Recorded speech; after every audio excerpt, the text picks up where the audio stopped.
My brother Nicholas, 31, male, and his wife Madeline, 30, female, had their first child, Liam, a few months ago. Everyone was excited and I was happy for them. My husband, Logan, 35, male, and I, 35, female, supported them in any way we could, sending gifts, checking in, and making sure they had everything they needed. A little backstory on my brother. Nicholas was always a little entitled.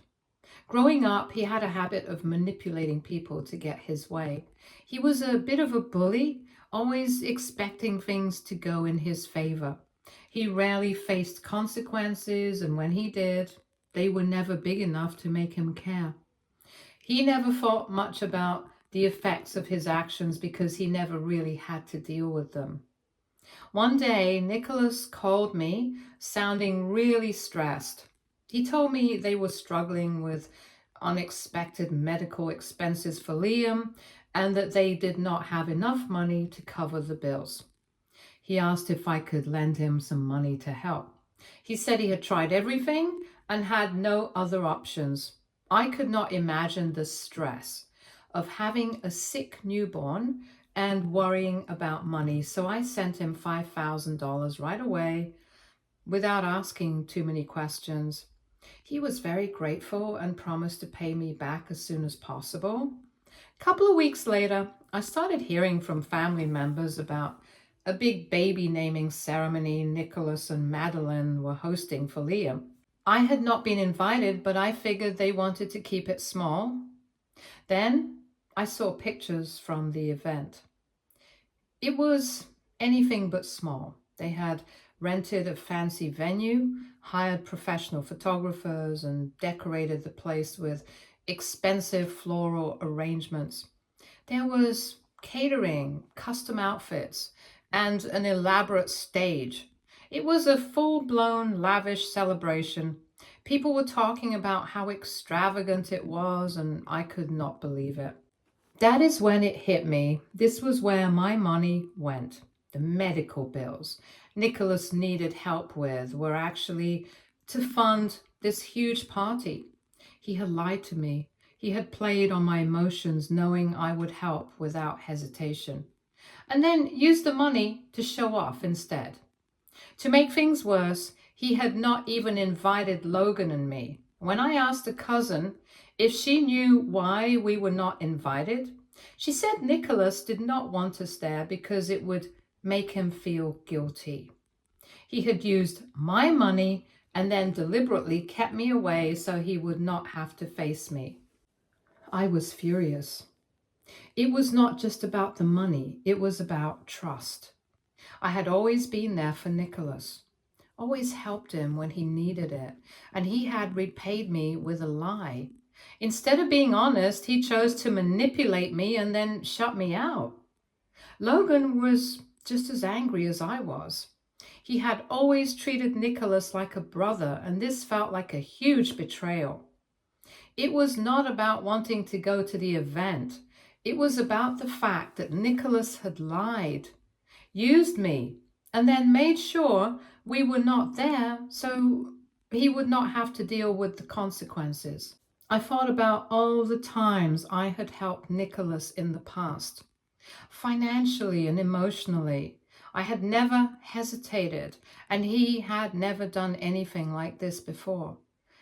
Had he changed over time, or had I just never noticed? Either way, it hurt. When the family found out, opinions were mixed. Some were as shocked as I was. Others tried to justify his actions, saying he just wanted to celebrate his first child in a big way.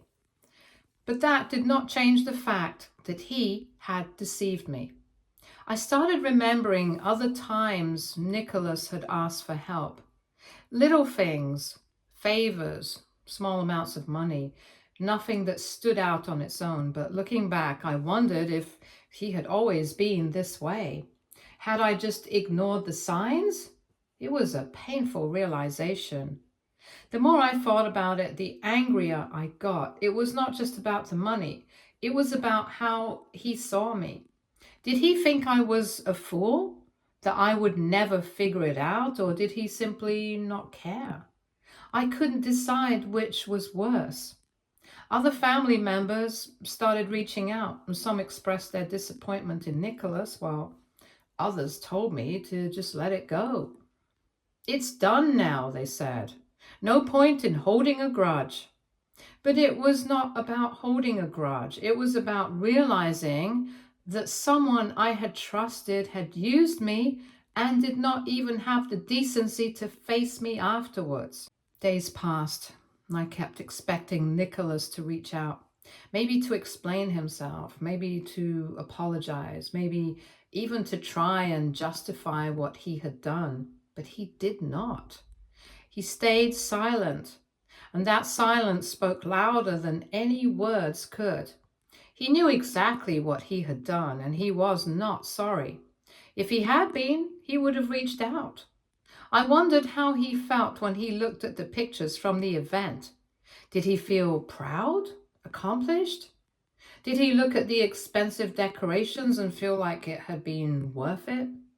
Or did he feel a pang of guilt knowing what it had cost him, not just financially, but in terms of trust, relationships, and integrity? Logan and I talked about it a lot. We both felt hurt, betrayed, and disappointed.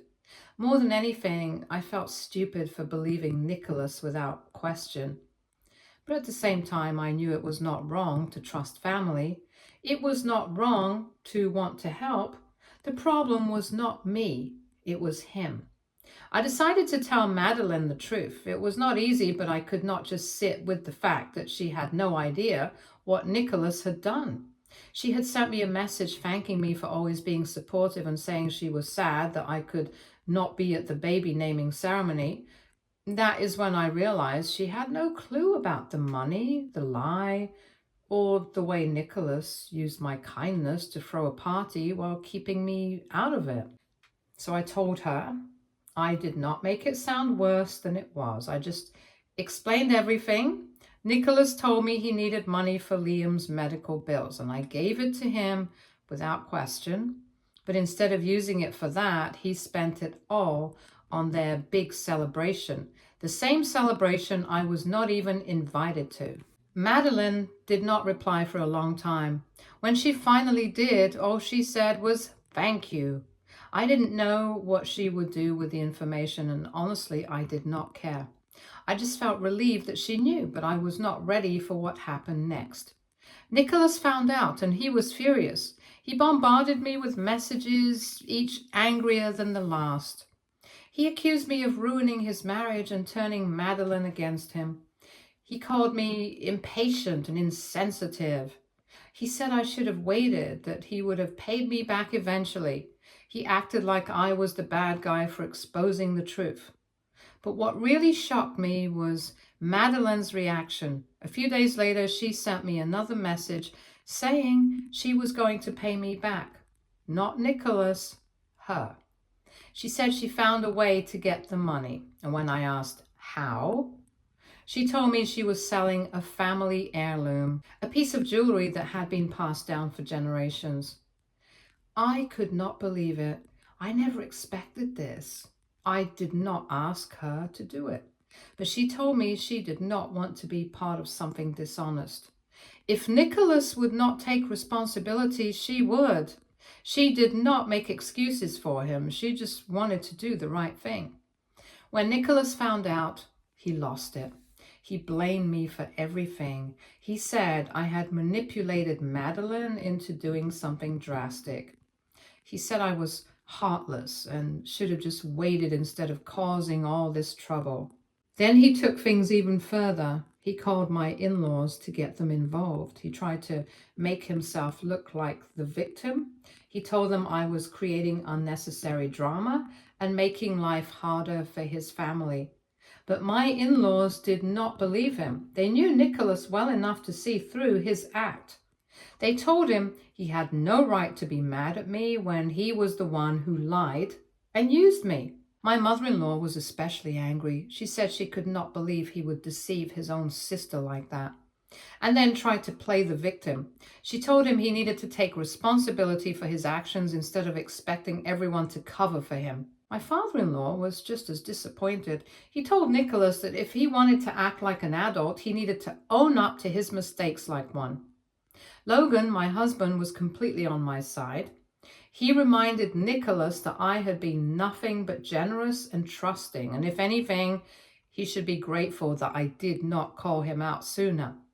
My in-laws made it clear they would not tolerate his behavior, and they were not going to let him twist the story to make me the villain. They even went so far as to warn him that if he kept harassing me, there would be consequences. My mother-in-law, who usually tried to keep the peace, told him outright that he was acting selfish and irresponsible. My father-in-law said he was disgusted that Nicholas thought lying about a baby's medical bills was acceptable behavior. Logan did not even want to hear any more of Nicholas's excuses. He just shut him down completely. That only made Nicholas angrier. He kept saying I turned everyone against him, made him look bad, but the truth was he did that to himself. What shocked me the most was that he was not upset about what he had done. He was only upset that he got caught. He did not care that he lied or took advantage of me. He only cared that now people knew the truth.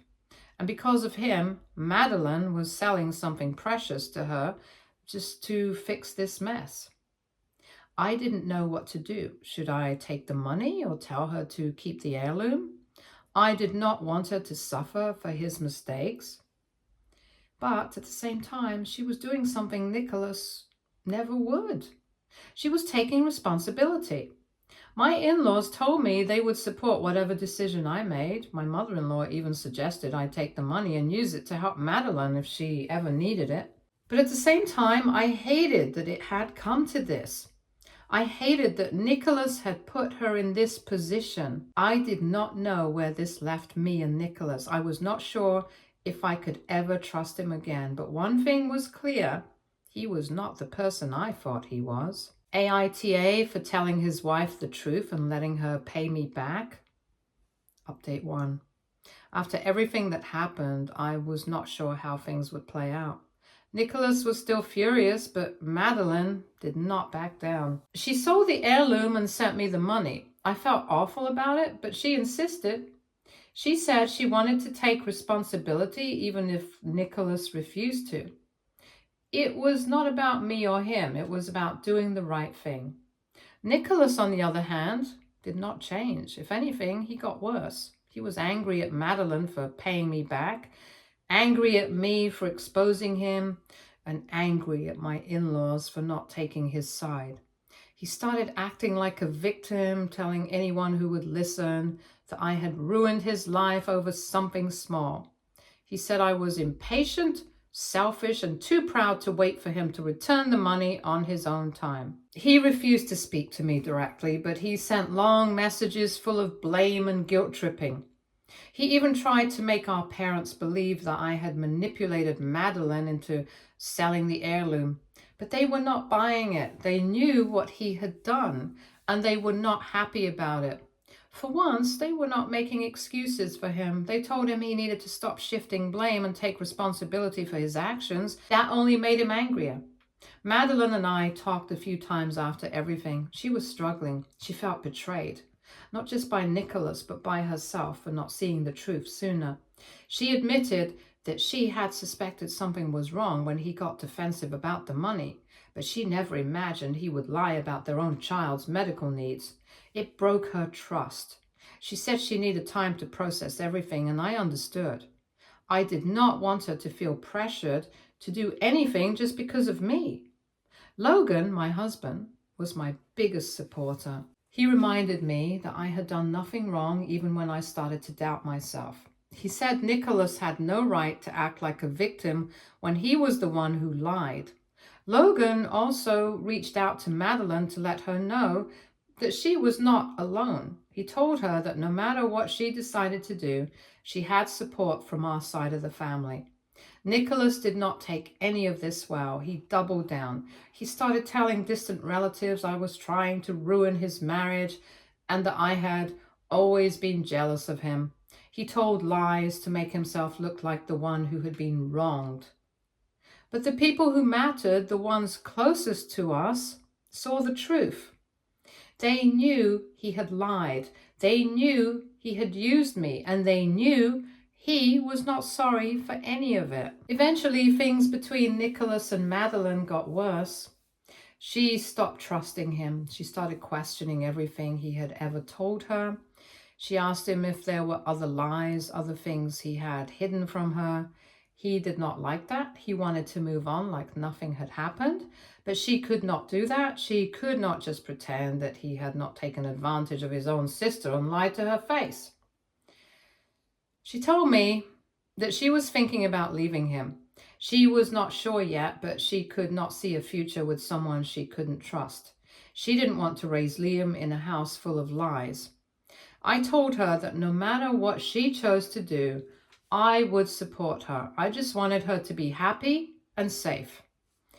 I have not spoken to Nicholas since everything happened. He refuses to reach out unless it's to blame me for his problems. I do not know if he'll ever change. I don't know if he'll ever take responsibility for what he did, but I do know I am done making excuses for him. Madeline and I still talk, but I try not to push her. She's dealing with a lot, and I know she needs time. I can only hope that whatever she decides, it's what's best for her and Liam. As for me, I have moved on. I'm not letting Nicholas's actions define me. I helped when I thought he needed it, and I do not regret that. But I will not let him take advantage of me again. I just hope that one day he realizes the damage he's done, because right now, all he cares about is being the victim. Update 2. After everything that's happened, I thought Nicholas might take some time to reflect. Instead, things got worse. He refused to speak to me directly, but I heard from mutual family members that he was playing the victim even more. He told everyone that I had destroyed his marriage and that Madeline was now acting like a stranger towards him. He made it sound like I had manipulated her into going against him, when in reality he had done that all by himself. Madeline did pay me back just as she said she would. I tried to refuse the money, but she insisted. She told me she could not live with herself if she let Nicholas get away with something so deceitful, and she wanted to make things right even if he would not. It broke my heart when she told me that selling her heirloom made her realize just how little Nicholas valued her efforts. She had given up something priceless to her family while he still refused to accept any blame. A few weeks later, I heard through the grapevine that they were having serious issues at home. Nicholas was furious that Madeline had gone behind his back to pay me, and their fights were getting worse. Madeline eventually packed up some things and left to stay with her parents for a while. It was not an official separation, but it was clear she needed space from him. Nicholas, being Nicholas, still refused to take responsibility. Instead, he doubled down. He started spreading rumors that I had been planning to ruin him from the start, that I had never really loaned him money in good faith, but rather I was looking for a reason to turn his wife against him. It was ridiculous, but I could not even be angry anymore. It was just sad. As time went on, the situation got even messier. Nicholas kept trying to guilt-trip Madeline, telling her that she had ruined their family by siding with an outsider. He begged her to come home one minute, then turned around and insulted her the next. He could not seem to decide if he wanted to play the victim or the aggressor, but it was clear he was desperate to regain control over the situation. Madeline's parents were not having it. They supported her decision to stay with them and even offered to help her financially so that she would not feel trapped. She confided in some of our family members that she was starting to see Nicholas for who he really was, and that she felt embarrassed for ever defending him. She admitted that she had ignored a lot of red flags in their marriage, but this situation forced her to see the truth. Meanwhile, Nicholas tried to turn my extended family against me. He called our aunts and uncles, complaining about how I had stolen his wife and how I was trying to ruin his life. But my family was not buying it. Most of them had already seen how manipulative he could be, and this only confirmed what they already suspected. Instead of siding with him, many of them started distancing themselves. At one point, he even tried reaching out to Logan, hoping to convince him that I had gone too far. Logan did not entertain it. He told Nicholas in no uncertain terms that I had every right to be upset and that he needed to take responsibility for his own actions. After that, Nicholas stopped trying to involve Logan directly, but he still kept up his pity act with everyone who would listen. The final straw came when Nicholas showed up at Madeline's parents' house uninvited. He tried to talk his way inside, claiming he just wanted to see Liam, but Madeline's father refused to let him in. That was when Nicholas completely lost it. He started yelling outside the house, blaming Madeline for everything, calling her ungrateful, accusing her of choosing strangers over her own husband. The neighbors heard the commotion and eventually someone called the police. Madeline did not press charges, but she made it clear that she was done with his games. She told him that if he kept harassing her, she would take legal action. Nicholas finally seemed to realize that he had pushed too far, and for the first time in weeks, he backed off. Since then, things have been quieter. Nicholas has stopped trying to contact me, and I think he is finally realizing that no one is going to take his side. Madeline is still staying with her parents and focusing on herself and Liam. I do not know what her next steps will be, but I do know that she is starting to rebuild her life without Nicholas trying to control her. As for me, I'm just relieved that the worst seems to be over. I never expected things to escalate this far. But I also do not regret telling Madeline the truth. She deserved to know, and if Nicholas is suffering now, it's only because of his own actions. Update 3. Nicholas and Madeline officially separated. It was not dramatic, at least not at first. Madeline quietly moved out of their home and went back to her parents' house. She did not make a big announcement, didn't rant about Nicholas, did not demand sympathy. She simply left. That alone seemed to shake Nicholas more than anything else had. He had expected her to fight, to argue, to try and fix things. Instead, she gave up, and that scared him. He tried to get her back, of course, first with apologies and then with anger and then with guilt. When that did not work, he turned to other people to fight for him. He went to her parents, begging them to convince her to return. They refused. He tried to get mutual friends involved, spinning his usual sob story, but even they had grown tired of it. No one was on his side anymore. He started acting out in desperation. He would show up unannounced at places he thought she might be, trying to talk to her. He even left gifts on her parents' doorsteps, hoping they would sway her. But each attempt only pushed her further away. She was not falling for his manipulation anymore. The old tricks did not work.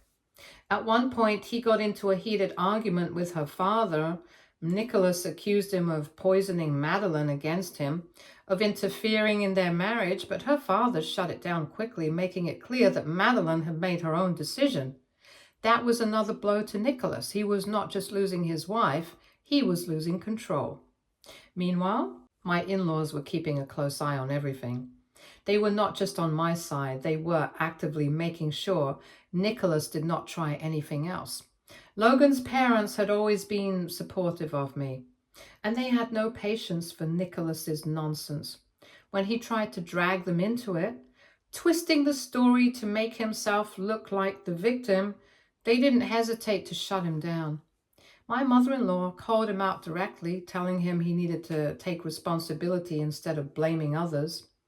My father-in-law refused to even entertain his excuses. They told me to stay away from him, to not engage, because Nicholas thrived on drama. They were not wrong. Every time I ignored one of his messages or refused to meet with him, he would escalate. He would send long, guilt-ridden texts about how I had ruined his family, only to turn around and throw insults when I did not respond. Madeline, however, remained firm in her decision. She was building a new life for herself and Liam, and she found a job that allowed her to support herself, and her parents helped with childcare. She didn't ask for anything from Nicholas, not even financial support. She just wanted to move on. Nicholas, on the other hand, was falling apart. His attempts to win sympathy were not working anymore. Friends who had once defended him started distancing themselves. He eventually exploded. He went on a rant about how ungrateful I was, how I had turned my back on him when he needed me the most. He even tried to guilt-trip Logan, calling him a bad influence for encouraging me to cut ties, but Logan did not entertain it. He blocked Nicholas and told me to do the same. I finally did. I blocked his number, his social media, everything. I was done. I had spent too much time trying to fix things, trying to be the bigger person, but Nicholas had made it clear he did not want to change. He wanted to be the victim, and I was not going to be part of his story anymore. Madeline eventually finalized the divorce. She moved into her own apartment with Liam, officially starting fresh. Nicholas fought it at first, but in the end, he had no choice. He had lost everything because of his own actions. Madeline agreed on shared custody, so that is a win. As for me, I moved on. I had my husband, my in-laws, and my own life to focus on. Nicholas was no longer my responsibility, and for the first time in a long time, I felt free. Update 4. Nicholas reached out to me again, and this time it was from a new number. At first I didn't recognize it, but as soon as I saw the message, I knew it was him. He started with a long apology, saying he had time to reflect and wanted to make things right. He admitted he had messed up and he treated me unfairly, and that he had let his pride ruin everything. He said he missed having me in his life and wanted to start fresh. I stared at the message for a long time. Part of me wanted to believe him and to think that maybe he had finally changed, but I knew better.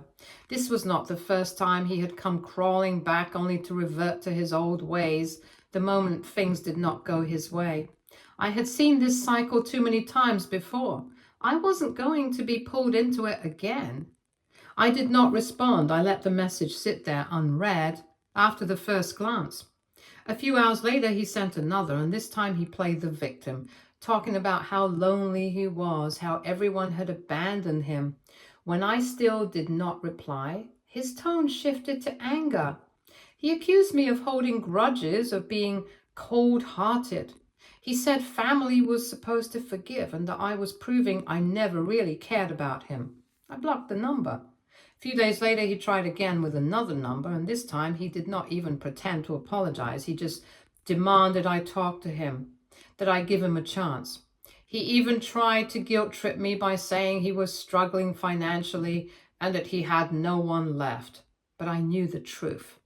Nicholas had burned all his bridges, and now that he had nothing, he was hoping I'd be the one to pull him out of it. I refused. For years, I had put Nicholas first, always trying to be the bigger person, always forgiving him even when he did not deserve it. But this time was different. This time, I was not willing to be his safety net. He had made his choices, and now he had to live with them. Nicholas did not stop trying. He sent emails, social media messages, even letters in the mail. Each one was more desperate than the last. He claimed he had no one else to turn to, that he had learned his lesson, but I had to remind myself that I had heard it all before. It was just another attempt to pull me back in. Nicholas had always thought he could manipulate people into giving him what he wanted, but this time it did not work. This time, no one was falling for it. I won't lie and say it was easy. Cutting someone off, even when you know it's the right thing to do, is still painful. There were moments when I felt guilty and when I questioned if I was being too harsh. But then I would remind myself of everything Nicholas had done. of every time he had lied, manipulated, and taken advantage of me, and I knew I had made the right choice. Eventually, the messages stopped, the emails stopped, the letters stopped. Nicholas must have realized I was not going to give in this time, and just like that, he was gone from my life for good. I don't know where he is now. I do not know if he's still trying to use people or if he's finally learning to stand on his own 2 feet. But I do know one thing. I am finally free from his manipulation, and that is all that matters. Stay tuned for more stories from our girl relationships.